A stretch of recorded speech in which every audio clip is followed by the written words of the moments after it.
Hi all, Adi here from Haunts and Jaunts. As always, thank you so much for clicking on the video. I'm in deepest, darkest North Wales and I'm at a church called St Mary's and St Bodfan's, and it's just a few miles up the coast from a place called Barmouth. Now, I was here a few years ago before I actually started doing YouTube, and it's a place I think about a lot, if I'm being honest. It's really creepy, I think, in here.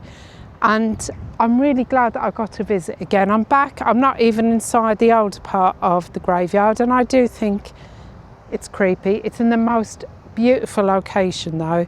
You've got the mountains, you've got the sea. Creepy graveyard. Let's go and have an explore. And if you do think it's creepy, let me know in the comments.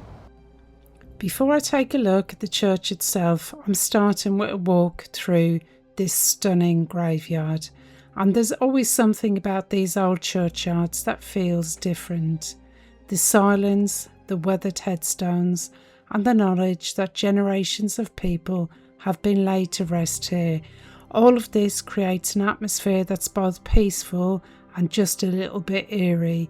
And as I wander between the graves, it's hard not to wonder about the lives of the people whose stories are carved into the stone.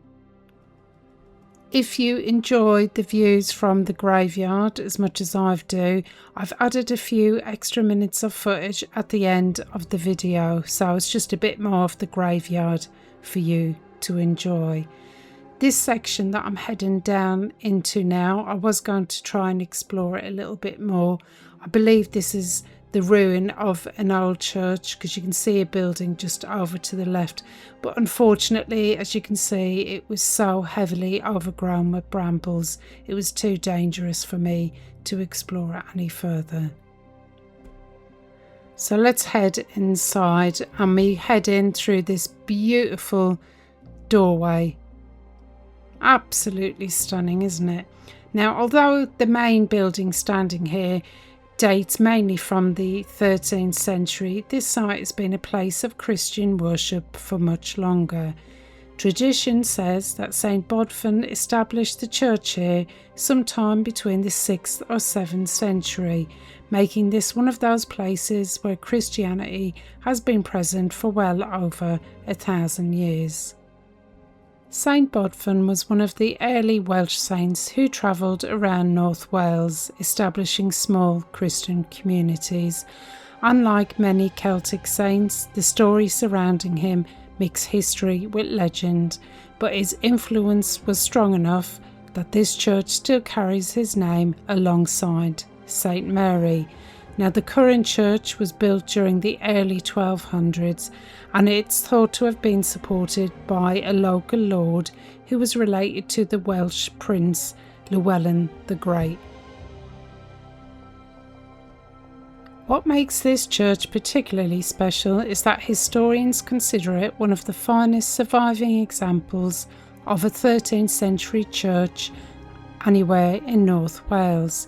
Now, despite restoration work during the Victorian period, which was sometimes not very good, as I'm sure you've seen in many of my videos, much of the original medieval structure here has survived, and that gives us a fantastic glimpse into what parish churches would have looked like over 700 years ago.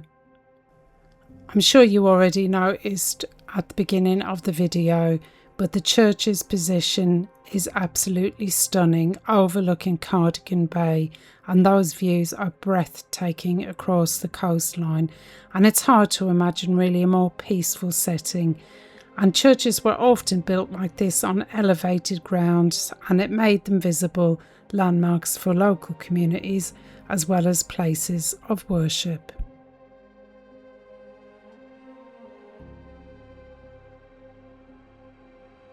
Some of this beautiful timber roof dates back to the 15th or 16th century. This means parts of what we can see up here overhead were already old when Shakespeare was alive. It's amazing to think how many events these ancient beams have witnessed over the centuries. The church has a surprisingly spacious feel, don't you think? And that's unlike many rural churches.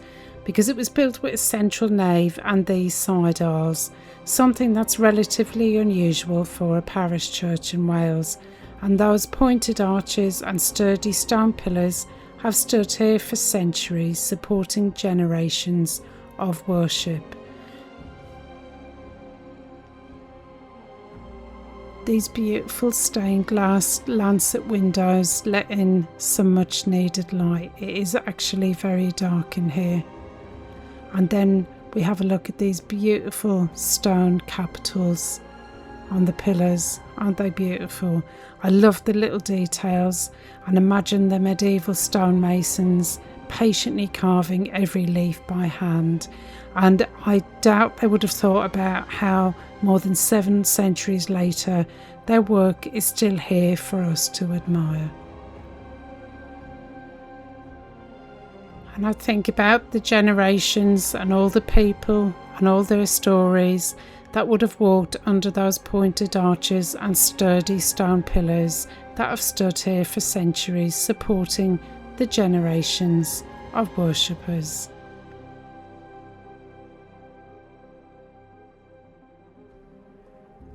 There was loads of memorials to locals on the walls, as you'd expect to find, and there's also this list of the rectors from 1383, and I also came across this wonderful picture from 1937 and the Sunday school, and somebody's even named everybody.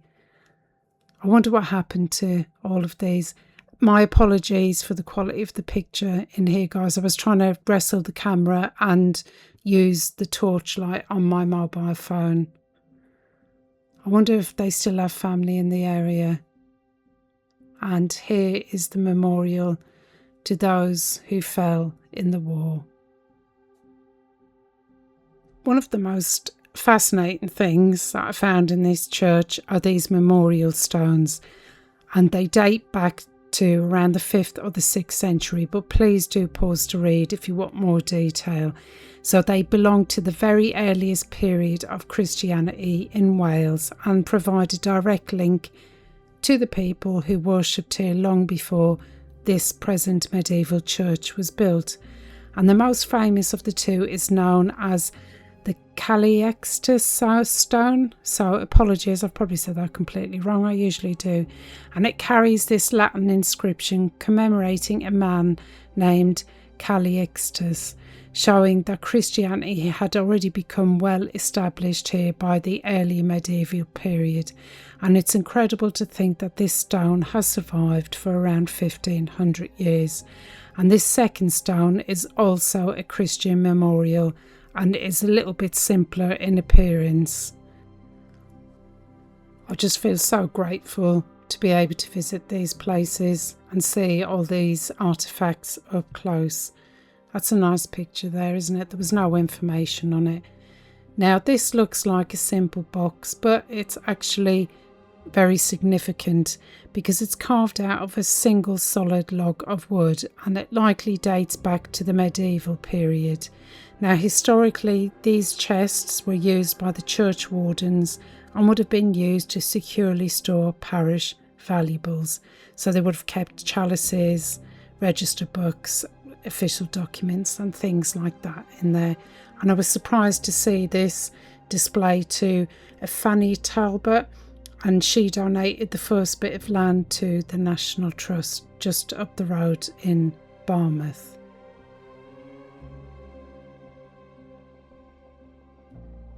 I struggled to find any information about these bells. So this one is 1898 and the other one is 18th century from 17. I couldn't quite get round the corner there.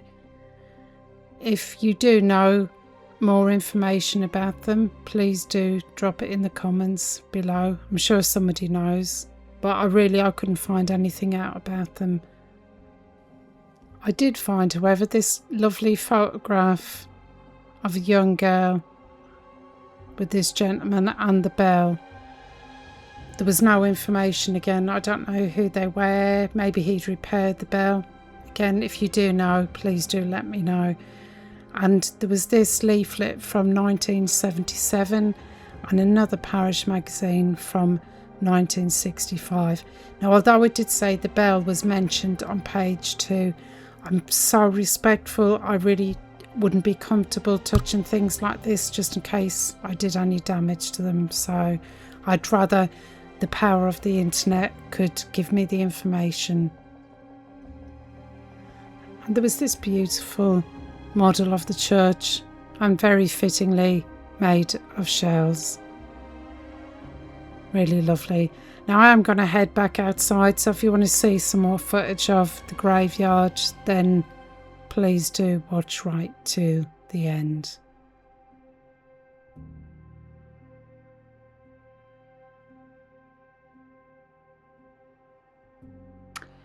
What did you think of this church? Do let me know in the comments. Now, I mentioned in the intro that I'd been here before, but what I didn't tell you was that I come here, I'd walked around the graveyard, which to me feels really, really creepy, really, really spooky.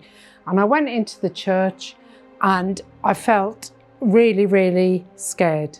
Right, I don't care what any of you say in the comments. I'm telling you now, I felt really scared. I turned around and I came back out again. So I've gone back in again today, put on my big girl pants, you know, just got on with it. I've definitely seen something in there. Like, not, I think I saw something. I definitely saw something. So you can make of that whatever you want. I don't really care. I know what I saw. So there you go. Anyway, if you did enjoy today's video, please do like, subscribe, hit the hype button, hit the notification bell, and that'll let you know when I've got some more videos coming out. Before I finish, let's just take one last walk through this stunning graveyard. Standing among these old headstones, it's hard for me not to think about the generations of people who have been laid to rest here. Some of the inscriptions are easy to read, but most have been completely worn away by the centuries of Welsh weather. Time has slowly softened the stones, but the stories behind them remain.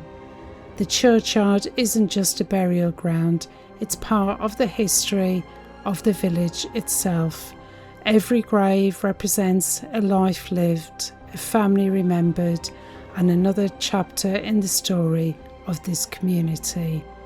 And in this graveyard there's also some Commonwealth war graves, serving as a quiet reminder that even this peaceful corner of North Wales was touched by the events of 2 world wars. Now, I always enjoy taking a little extra time to wander around places like this. They're peaceful, thought-provoking, and full of history if you slow down and take it all in. Although this place is incredibly spooky and there is absolutely no chance whatsoever you'd catch me walking through here at night time.